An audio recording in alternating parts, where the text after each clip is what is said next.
So far this season, we've already been seeing prolific headlines from so many different players from every single position.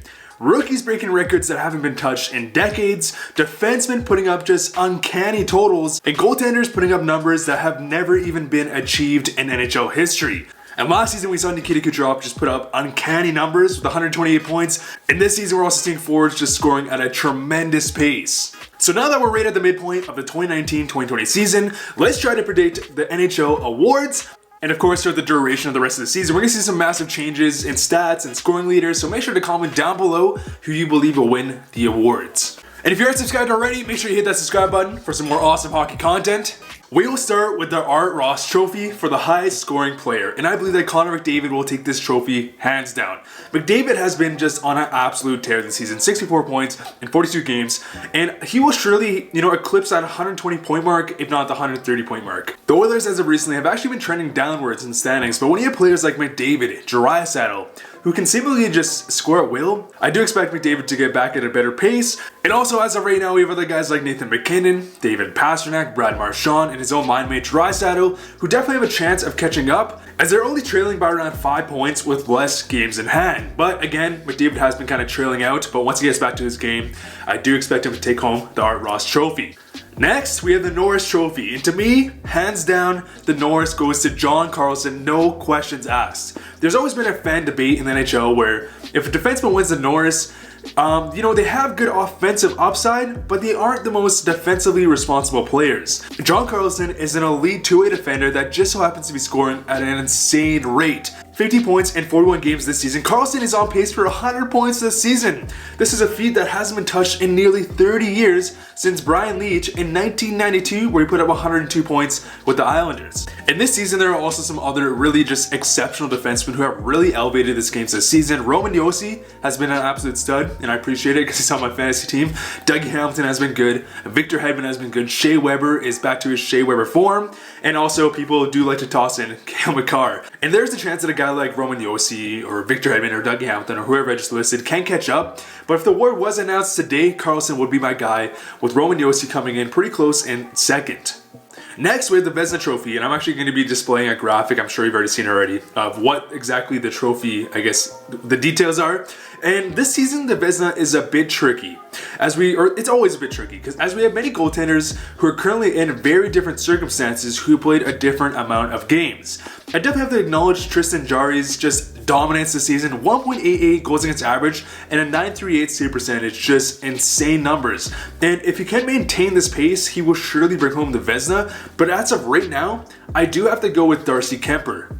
Kuemper is leading the charge of a very impressive Arizona Coyotes team that has just been heavily relying on goaltending and heavily relying on defense.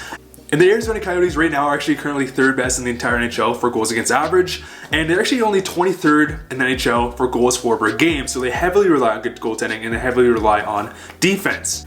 He's put up a 9.29 save percentage and a 2.17 goals against average, and there's definitely the opportunity to rise and surpass Kuemper, but given the amount of games played that Kuemper and just pure quality we're seeing, if the award was announced right now, Kuemper would be my guy. Next, we have the Frank J. Selke Award. I'm going to give it to Mark Stone. Somehow, Mark Stone has yet to win a single Selke Trophy in his entire career. He's always been renowned for his excellent defense, but he's just never won the trophy, as Patrice Bergeron usually steals it from him every single season. But this season just may be his year. Defensively, he's having his best year to date, arguably his best year to date, while still maintaining a great scoring pace, 40 points at 43 games, and he is the Knights' #1 shutdown forward. Now, there definitely is an argument to be made with Patrice Bergeron, as of course Bergeron has been continuing his just defensive dominance, but he has had injury concerns, and this is still definitely just a tight race. Barkov and Ryan O'Reilly should also be strong considerations, and they definitely do have a chance to catch back up with Mark Stone and Patrice Bergeron. Next, we have the Maurice Trophy, and I do predict that David Pastrnak will take this home for the first time in his NHL career. Pastrnak this season has been truly on another level, 29 goals in 41 games, so he's on pace for approximately 58 goals. And I'm sure he'll get around 55 by the end of the season. And there's no signs that Pastrnak is going to slow down. He's currently sits #1 in the NHL, leading over Austin Matthews, Eichel, McKinnon, and Ovechkin, all of which definitely have a chance to catch back up. But the way Boston has been playing, just dominating, I currently can't see a reason why this production would stop. Especially when you consider that the Bruins have already gone through a dry spout this season. So Pasternak has already seen kind of a dry spout. So if it continues just dominance alongside of Marchand, I don't see any reason why Pasternak will not take home the Maurice Trophy. Next, we have the Calder Trophy. This is probably going to be the most controversial trophy of this video. And we're seeing some massive changes in the rookie race since my last video, but to me, Cale Makar has made a clear separation, well, pretty clear separation in the race. He's missed some time due to injury, and if he misses more time, this will definitely play a large factor, as if a rookie usually misses a certain amount of time, they usually get taken out of the consideration. But he now has 29 points in 32 appearances this season, and he's already taken over the blue line for the whole Colorado Avalanche team, and the Avalanche are definitely a great team, and he's a large contributor to that. But we also do have Victor Olofsson, who started the season extremely hot. He kind of cooled down, but is now back on a very good pace. And there definitely is a great argument for Olofsson. 16 goals, 34 points in 41 games this season, and Olofsson is showing all the signs of being a top NHL winger who can put up 30 goals, 70 plus points, if not, point per game player. And he's been a match made in heaven for Jack Eichel, who's been playing also extremely well this season. On a side note, I like Jeff Skinner. Don't get me wrong, I love Jeff Skinner, I always have since he was drafted, but his contract has already aged extremely poorly.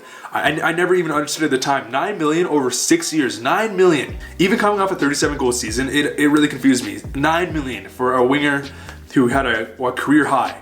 And I do believe Jeff Skinner can get back to 30 goal form, but when you have a guy like Olofsson who's only making like around $750K this season and is severely outperforming Skinner this season in every single way, and will be earning a massive raise this offseason, the Buffalo Sabres might be in a bit of a tricky situation when trying to re-sign Olofsson.